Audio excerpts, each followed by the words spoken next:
I really don't do much of a presentation because the work has been largely working with the people. So I want to really make sure that I have around 40 minutes that's slightly useful to you, because all the stuff which was happening before, it just goes above my head.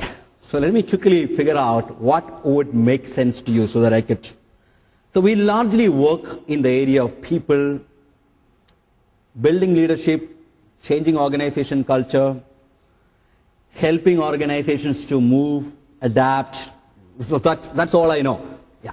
What we do with organizations, building leadership, building culture, helping organization to adapt and change. So first, whoever talks, tell me 3 things that we should do. That's what I'm going to do in the next 30 minutes.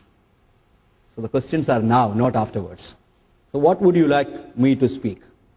Don't look for the mic. I can hear if you say, shout.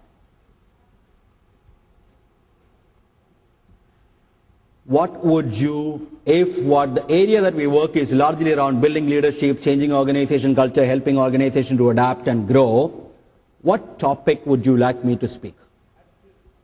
Attitude of people? Okay. So one. When change happens, how do we manage insecurities? Motivating people. Good. 3 things. Very good. Because anything more than 3, it just goes away. So let me talk about 3 things.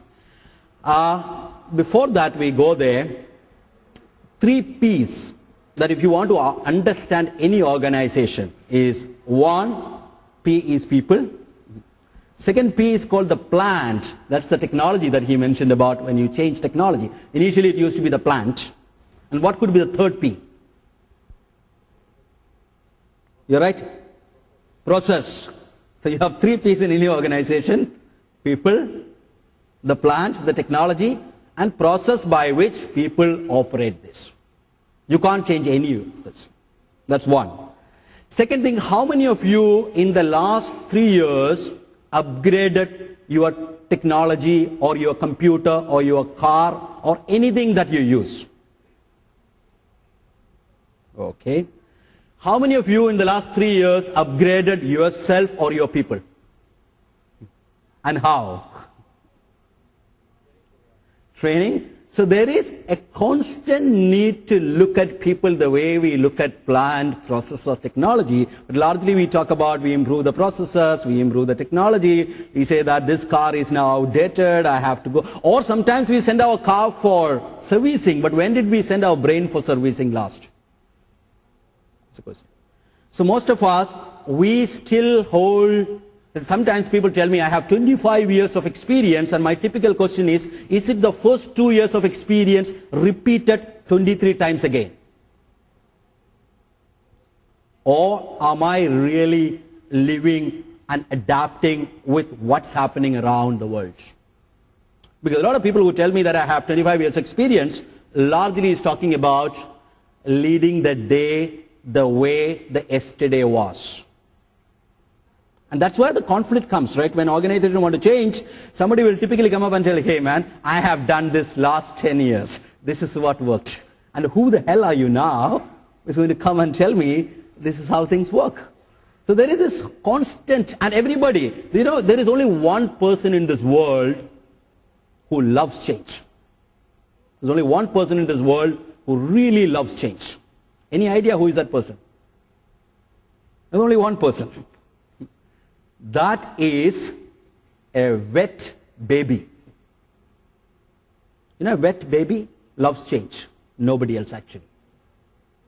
We can talk about change because change is not that easy. Just let me tell you how difficult change is. Can you hold your hands in this way and tell me which thumb comes on the top? Well, half of you is going to be left. How many of you get left thumb coming on the top? One? Then you haven't done it. Try doing again. Which thumb comes on the top when you do it? Check whether it is left or right. And show me how many of you get left coming on top. Ah, now you're doing it. Good. How many of you get right coming on the top? All right. Try the other way around now. It is possible, but you need to pay attention and do it consciously. If you do automatically, what happens? It goes back to the same thing. a simple thing like this, you will love to do the way you have been doing. Now you talk about sudden change in the organization. But the trick is, if you keep doing what you have been doing, you keep getting what you have been getting. That's where the challenge comes. Now you would love to do what you have been doing, but you want to get some new results. And have you got any idea why am I? You are not lefties. The people whose left thumb came up, they are not left-handed people, but why did you get the left thumb up? Any thoughts? Trying again. So half of you typically will get the left thumb. And psychologists spend a lot of time figuring this out. They thought it is left brain, they thought right brain. Finally they realized the first time as a child, whenever you put that, try to do this, whatever thumb came up, get conditioned over a period of time as the thumb that will come up again. Have you heard this word called conditioning? Who created that word?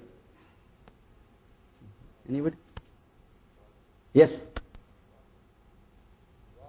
God, the word conditioning. No, God hasn't created much words, all these guys created it. The conditioning, the word was created by a guy called Pavlov. Does it ring a bell in your mind? The Pavlov was a Russian psychologist who was working with the dogs. So he gave food to the dog and ring a bell. Again he gave food, ring a bell. After 10 times, Pavlov just rang the bell without food. You know what happened to the dogs? Dogs all salivated as if there is food, but there was no food, only the ring. And Pavlov stood up and told the world, you see, I have now conditioned these dogs. For these dogs, the bell means food. And we become Pavlovian dogs. Anything that we keep doing, so it's almost like you walk into a restaurant, you look at the menu, you see something that you love, a bell rings in your mind and you're feeling really hungry, then you see the price, another bell rings. So most of our life is between two bells. But what Pavlov did know two things. One, it took 10 times to condition the people to do certain things in a certain way. But if we wanted to decondition them, how many tries it will take? It was 1,000. That's why if somebody who smokes, it took some time. Initially it was not very pleasant. You tried it again, because you wanted to be the macho man, you wanted to get into the group. But once you condition, when you want to get it out, it's not that easy. That's an issue in changing attitude and behavior comes. And what Pavlov also didn't know is what the dogs were telling each other. One of my hobbies, I train dogs when I'm not training human beings. So one dog told the other dog, see, I have now conditioned this man. Whenever I feel hungry, he rings a bell. So we don't know who conditioned whom. Because in Eastern philosophy, we also talk about observer being influenced by the observer and also the observer influencing the observed. But the fact is, there is conditioning happens in the organization, and organization culture forms that influence the attitude that he was talking about, that influences change and transformation in technology that you're talking about, and that influences the motivation that you're talking about. I'll tell you a quick example and a story to help you understand this. This is a cage, and psychologists were trying animal behavior and how animals, particularly monkeys, react to pleasure and pain stimulus. They put up 5 monkeys in a cage, and they put some bananas on the top. So that's pleasure stimulus. So the monkeys will love to go up into the banana. And suddenly, if any monkey goes up to the banana, what they will do is they will pour cold water on these monkeys. Not just one monkey, all, which is pain stimulus. So what happens is, after doing this many times, for the monkeys, banana means what? Cold water, which is pain. So they decided, man, you must not go there. But monkeys being monkeys, sometimes one monkey will forget this and he try to go up. And what would the other monkeys will do? They'll pull him out and, have you forgotten, man, that cold water, and slap him, buddy, don't do it again. We are all one union, we are all one group, we should not do that. And that guy will say, I'm sorry, man, I will not do it again. So after some time, no monkeys went up, and what they did was they removed one monkey and introduced a new monkey. So this new monkey walked in with confidence, and so he saw the banana and he saw these guys are not going up. He asked, what's wrong with you guys? He said, no, never go up. He said, no, the HR guy who recruited me told me to go up for more opportunities. I have to change things here. I am from a different forest. My rules are different. Now I'm going to go up. Now by the time all the guys came and bashed him up and said that, no. Don't be the management man. You listen to me now. I am the HR. Just don't do that. And the poor guy, each time he tried to go up, they'll pull him down and bash him up.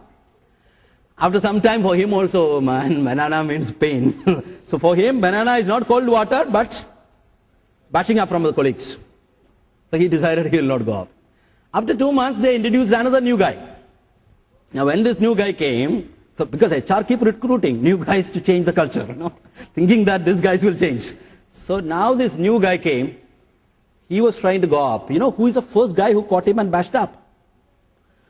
This 2-month-old guy who was into the system now. And after 6 months, the entire monkeys were new. Nobody had ever experienced cold water, but they never went up because they kept talking stories. Once upon a time, somebody used to pour cold water here and never go up. That's how organization culture gets formed. Now once you have that culture, it's very, very difficult to change. There was an excellent example when Infosys began. The real culture was from the founder. So they went to the second tier engineering and management institutes, hired that middle class people with that values, with that coconut oil on their hair. Once they established that culture, they now go to the best institute in the world, hire that guy with the gel on his hair, with a spiky hairstyle, because they know that by the second day he will start using coconut oil there. Because the system is set. You don't have to do anything. The system will change him now. So the biggest challenge that I want you to really look at is culture can eat strategy for breakfast any day. And we hire the best consulting company and say that, tell us what will be our penetration strategy if we want to move into the North India. And that guy will come with the same set of slides which he has shown to the other guys. Because consulting company has 2 kinds of slides with them, then walk on. If you are a decentralized organization, they will tell you how centralizing can help you save money. And if you are a centralized organization, they'll take another set of slides and say that how decentralized can help you. And you keep doing all these things and saying that, man, I am not getting the results. Because your culture is killing your strategy. And which is known. But it is difficult to change people and culture. It's easy to create new strategy, easy to change technology, and easy to come up with the new slogans and things. So that's the difficult part that we are doing. A lot of people don't feel comfortable unless they see a slide. So that's the only reason I'm going to show you a couple of slides. Otherwise, in my life, I don't use a PowerPoint presentation, but Magdoum will catch me and say that, why didn't you use a slide? So let me quickly tell you, we do these 4 things. So leadership changes. Anybody whom you consider yourself as a leader in an organization, your big challenges are going to be this. 1, top team need to align to this DNA and culture. 2, you need to inspire this team each time to go into the next level, go into the next level, go into the next level. You need to involve the whole organization in the transformation journey, and you need to translate organization values to everybody so that there is a feel. You remember, you start traveling with somebody in a train, and after 15 minutes of conversation, you get a feel this guy is from a public sector without him telling. That's the power of the brand. So if your organization, if somebody meets you in a party, if he say that, hey man, I think you work in Hindu, which means the brand has power. And that's what when everybody really demonstrate the organization values, which is a challenge of the leadership.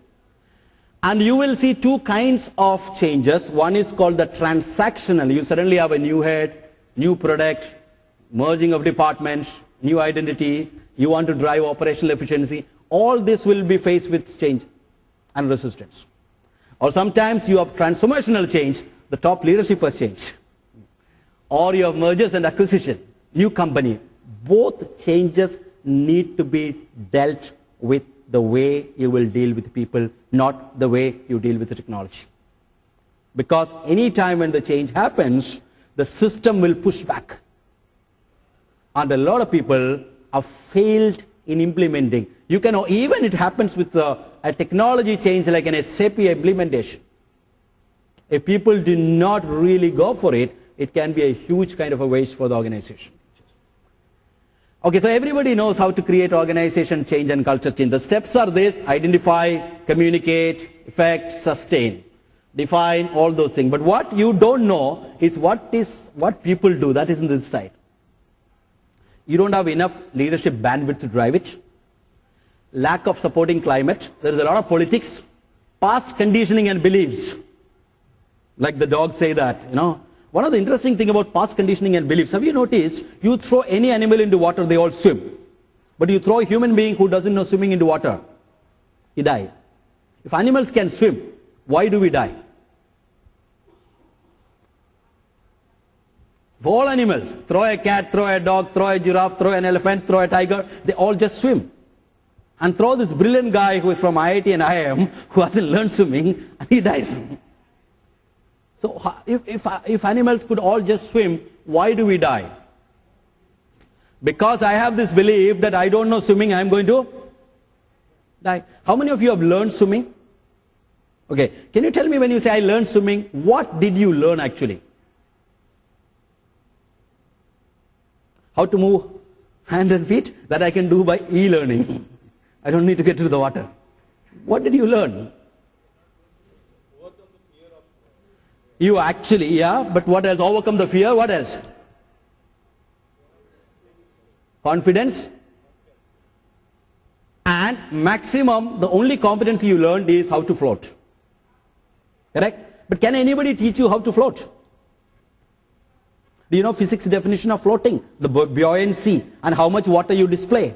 So I will give you a printout of how it is done, and you get into the water with that printout. Will you float? No. You know why? Your body is designed to float if you don't get panicky. Because that is why dead bodies float. When you don't think. Yeah, because your body is designed to float. But your past conditioning and beliefs tells you that no, I'm going to die. Then after that, whatever you do. When they tried first time painless childbirth underwater in Russia, they noticed that young borns, they actually float. You have the capability to float.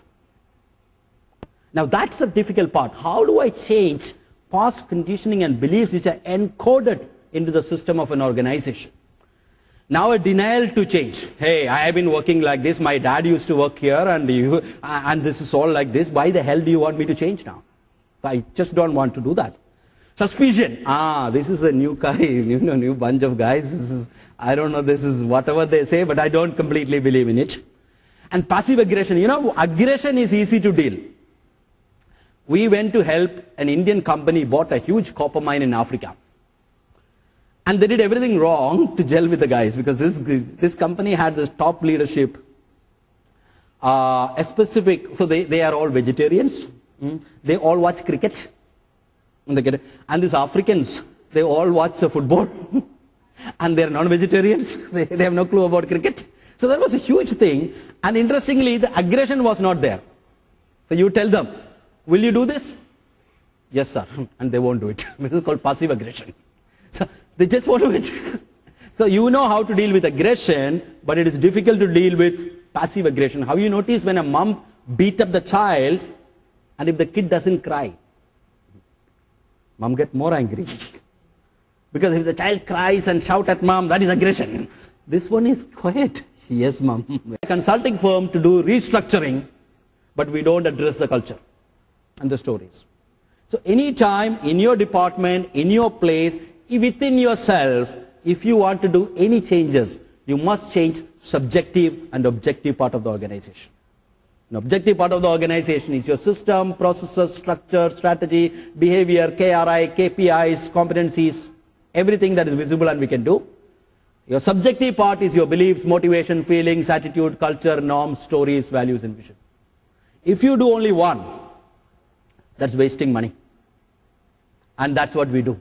So we don't look at holistically for change. Or a simple model, people are interested in saying that, okay, I didn't get a model to look at is this quadrants and see where am I. The first one is called your mission and strategy. The same leadership, vision and values. All top three has to be touched if you want to create transformation. If you don't touch all, so people create a great vision and strategy, but the leadership team cannot carry it. The bandwidth is not there. You cannot create transformation. They create great vision and values, but they don't have a strategy to take there. You cannot. So to create organization transformation, you need to have the top three. To create any transactional change, you need to have the next three. If you touch next three, you still will create change, but transactional. So if you change the structure and the process, if you change the work teams, improve them, and if you create motivation and attitude, you can create temporary change, which is possible by touching the next three. But that will not last if you don't touch them. So sometimes organization come and tell me, Santosh, don't do anything with the top management. You know, this is fine. But can you work with the next level and create that? So I always say, if you do the next level, you will only create a temporary change. But if you wanted to have long-term permanent change, you must touch.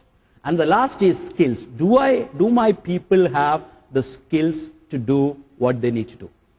But interestingly, in our country, large amount of money is spent on the skill part. People go and get skills. But we don't do much around the other quadrants. So if you don't touch the top three, you will not be able to create transformation. By touching the next three, you can create transactional change. By improving skills, you can make people do. It's like a guy know how to swim, but he is not motivated enough to swim. Though 90% of the money from a human potential development is spent on skills. And that's why people say, we invest a lot of money on people, we don't get anything in return. It's just because you keep working on the skill part without really working on the other quadrants. Questions? What else would you like me to go on? Thoughts, anything specifically further that you want me to? Let me do a quick exercise. You know, as a facilitator, if I don't make you guys do anything, and when I go back, I feel bad. No, I haven't made it participatory. A quick exercise. Two guys of leaders, A and B. Okay? A is pushy, powerful, great implementer, driven, autocratic, but can take responsibility, stand up, and get things done. Okay, A. B is very participatory, would love to take everyone together, would love to share things with everyone, divide work to people, want to build consensus, and take the organization. Okay, A and B. Now make a graph, you know, x-axis and y-axis. Okay, X is the years in the organization, and Y is the growth. Let Y is the years in the organization, 5 year, 10 year, 15 year, 20 year. And this axis is seniority, whether who will he become. Now currently he has joined as a manager, let's say.